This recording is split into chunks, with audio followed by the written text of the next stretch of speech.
This is not a series about games you haven't heard of. This is a series about games everyone has heard of.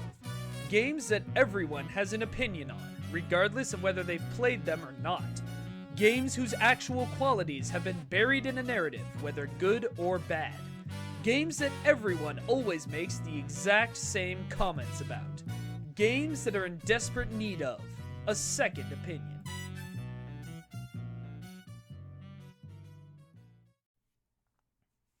Hi everybody, Dr. I. Coleman here, PhD, and they're gonna drown, put a hose in their mouth, and I'm not even really sure that I can call Second Opinion my series anymore, because I'm not even soliciting guest episodes at this point, but the HPP crew just likes the show so much that they want to help out in any way they can, and seriously, unironically, thank you guys for that. It means a lot to see the reaction both from the viewing public and also from my coworkers, so thanks to all of you guys. But thanks especially this week to Mark Dell. He's a Hey Poor Player contributor, and he's been a fan of the show since day one, and he wrote this week's episode, which is about the other id Software first-person shooter that we all have a lot of opinions on, Quake. That's right, it's time to give everybody's favorite Brown Castle simulator a second opinion. Let me begin this show with a crucial disclaimer. I am a massive fan of the original Quake. I've accumulated hundreds, perhaps thousands of hours of game time in it, from deathmatching with friends and bots to exploring third-party mods and maps. By the way, Mark wrote this part, but this statement could apply to me as well. It's an important milestone in the history of games, and an essential play for any first-person shooter fan. But, having said that, I know all too well just how flawed it is. Today I'll tell you all about Quake's little nags and niggles, and hopefully you too will come to agree that it doesn't quite deserve all the praise it gets. First off, the look. If I could describe Quake in one word, it would be drab. Drab, drab, drab. Quake's universe is composed primarily of muddy browns, washed out grays, and dark greens. These colors are repeated ad nauseum throughout Quake's lengthy campaign, giving the entire affair a very monotonous and uninspired feel. I get what they were going for, a darker, grittier, more realistic tone than would have been seen in shooters up until that point, but frankly, Quake is a downright dull sight to behold.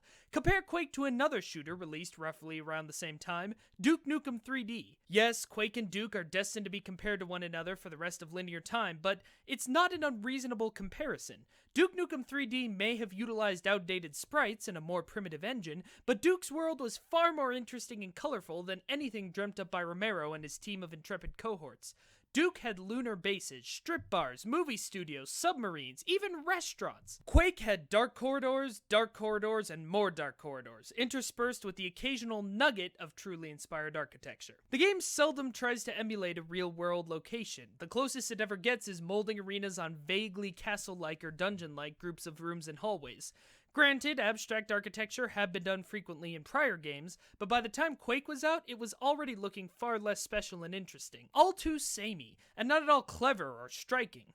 Then there's the enemies. If you want some truly annoying foes in a first-person shooter, Quake has you covered. Shooter veterans will quickly notice that Quake employs a very different balance between monsters and weapons than many other games of its ilk. Weapons are relatively weak, while bad guys are relentless bullet sponges, apart from the first few human-like grunts you encounter in the first levels and which quickly become rare.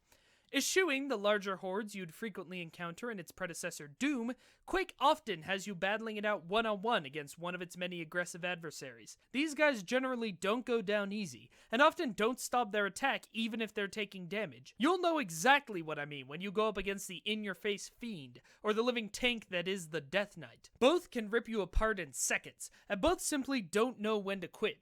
The Fiend can be a real cheap death because it often leaps at the player, making explosive weapons ineffective, unless you're fond of getting killed by your own splash damage.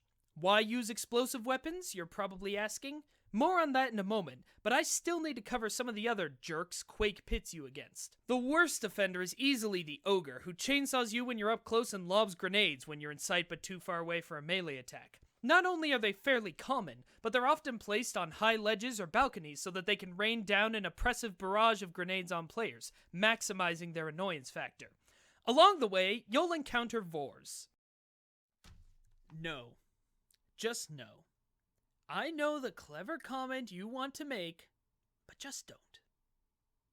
Who are grotesque spider-like creatures that fling homing missiles at you. The homing missile mechanic was done excellently in Doom 2 with the Revenants, whose attacks could be avoided if the player broke their line of sight and moved behind a 90-degree corner. Not so with the Vors. Their missiles are far more effective, pursuing the player rapidly even after they've swerved at every angle. It's really irritating when players encounter Vors alongside legions of other enemies, as dodging their projectiles becomes nigh impossible while trying to avoid oncoming fire from dozens of other sources. Shamblers are another problem. They're easily the deadliest non-bosses that you'll face, yet they're almost comical looking, with a vaguely Yeti-like design. These bastards zap players with bolts of electricity, mimicking the effect of the player's own Thunderbolt weapon. Their range is extensive, often targeting players from across a room with perfect accuracy. The attack is lethal, with players often only able to take 1 or 2 hits at most. You'd think that such an enemy warrants pulling out the big guns, but nope. In a baffling and counterintuitive twist, the Shamblers are resistant to grenade and rocket attacks, meaning that players almost always fall into a beginner's trap of wasting life and ammunition trying to take down these brutes with less than effective weapons. In the final episode, players encounter obnoxious blue bouncing blobs who are extremely deadly, unfair, and immensely unpleasant to fight. They were added to the game at the last moment, and it shows. They totally throw off the balance of the levels and weren't really designed with the current arsenal in mind. And while we're on the subject of enemies, the truth is that none of Quake's Dramatis Personae are as memorable as their Doom brethren. Perhaps id Software was burnt out from developing Doom. Perhaps they were under time and money constraints. Perhaps it was the limit of the engine and the amount of polygons it could render, but let's face it.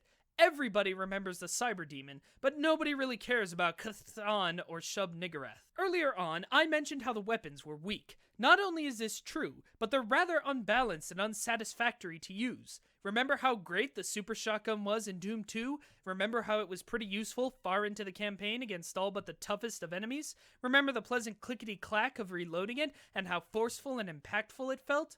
Well, forget about all that in Quake. Quake's double-barreled shotgun is pitiful, to say the least, with a hollow sound effect and barely any ammunition. Most of all, it's simply not very useful, as many of the enemies simply require too many blasts from it for it to remain practical. The funny thing is, the single-player campaign has ammo for it in abundance, forcing you to constantly fall back on it. To have so much ammo for a weak gun while the other weapons chew up ammo so fast is a baffling design choice. When you're not reliant on shotgun shells, you'll find a surprising amount of rockets and grenades, which sounds generous, but is mainly impractical for Quake's tight corridors and in-your-face enemies. And remember the backpack from Doom that allowed you to double your maximum ammo count? That's gone in Quake. Players just have to make do with really low ammo capacity, and be content with the fact that the best guns will run out after 2 or 3 encounters with tougher foes. Many of the other weapons are as equally uninspired and mediocre to use as a double-barreled shotgun. Almost half the player's arsenal are merely upgrades. The double-barreled shotgun is a more deadly shotgun, the super nail gun is just a more wasteful version of the nail gun, and the rocket launcher is the same as the grenade launcher except that it shoots in a straight line. The nail gun is perhaps the most useful weapon in the game, which is unfortunate considering that ammo for it is relatively rare. It's a similar scenario for the Thunderbolt, which is the most interesting weapon of the bunch. In both respects, neither are as useful or as interesting as many other weapons from other games, such as the BFG from Doom, the Shrinker in Duke Nukem 3D, or the Needler from the later Halo games, which we may cover in a future second opinion. Quake is often touted for its strong multiplayer aspect. It's true, deathmatching in Quake was a right bit of a lark. Yeah, I definitely didn't write that. But it's still full of unrefined ideas and woeful imbalance. Anybody who has played Quake with friends, and foes, will know how dreadfully powerful the rocket launcher is, essentially turning each and every deathmatch session into a scramble for the weapon. Getting the rocket launcher pretty much means you can dominate the game, making the divide between newcomers and experienced players extremely wide and off-putting. As for the arenas themselves, many lack proper flow, being littered with dead ends and difficult to traverse features and layouts. It seems like they were more interested in testing out the capabilities of their new engine than actually making levels that were interesting and fun to play. Much like the single-player campaign, the handful of deathmatch maps consist chiefly of drab, uninspired corridors, and are a far cry from the crazy arenas of its contemporaries like Duke Nukem 3D, and the later much more interesting maps to be found in the Unreal series. I'm old enough to have played Duke Nukem 3D and Quake when they both came out, and Quake was the one that failed to impress me then. Over time, I grew to appreciate it and the horror theme id Software was going for, but it was and is essentially a Doom clone that stuck with the then standard formula with only incremental improvements. Compared to Doom, it feels like a tech demo for more elaborate 3D level designs and tougher enemies, rather than inspired first-person shooter design. If Quake were released today, many would dismiss it as a bland and lackluster FPS that would be consigned to bargain bins and Steam bundle sales. Its most redeeming factor is the awesome, dark, ambient soundtrack done by none other than Trent Reznor of Nine Inch Nails, but even that is excluded from most modern digital releases. Ironically, the best way to enjoy Quake these days is to check out the rather impressive library of mods and expansions, many of which improve the formula, tweak the gameplay, and added mechanics and elements that frankly should have been there in the first place. The game certainly has its legion of fans, and the presence of modding communities such as Quadicted are a testament to its enduring popularity, with new maps and mods being made more than 20 years after the game's initial release. Despite all this criticism, I do recommend every gamer, young and old, tries out Quake. If only the demo version, at least. It's based on pretty archaic technology, so expect to invoke some technical know-how in order to get it running on modern computers and operating systems, unless you grab one of the inferior console versions. But, heed my warning, play it for its historical value, not because you'll find it to be a truly great experience. Thanks again to Mark Dell for writing this episode, and yeah, that's his professional opinion vis-a-vis Quake. I think this is the last shooter we're gonna do for a while. I mean, we already did Doom and Doom 3, and now we did Quake, and oh! I'm sorry, I got a phone notification. Just a moment. It's from YouTube. Oh. Yes, sir, of course, I understand. We got this comment, but... No, sir, surely you see how crazy this is. I cannot do a video on this game. Do you know what will happen if I talk negatively about this game? There will be riots. And you know who will come. If I do this video, you know what's going to happen. Of course. I understand, sir.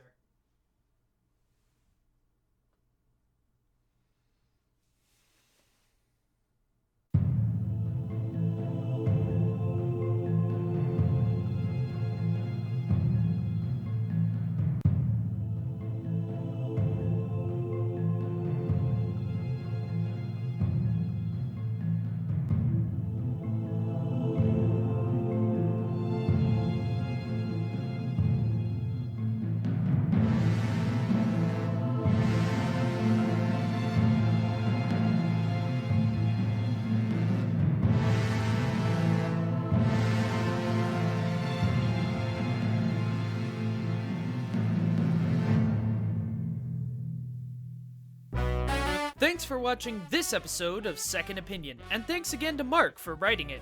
If you have a game you think needs a second opinion, be sure to let me know in the comments, and there's a good chance your idea will be covered on the show, just like Sarah's will be next week.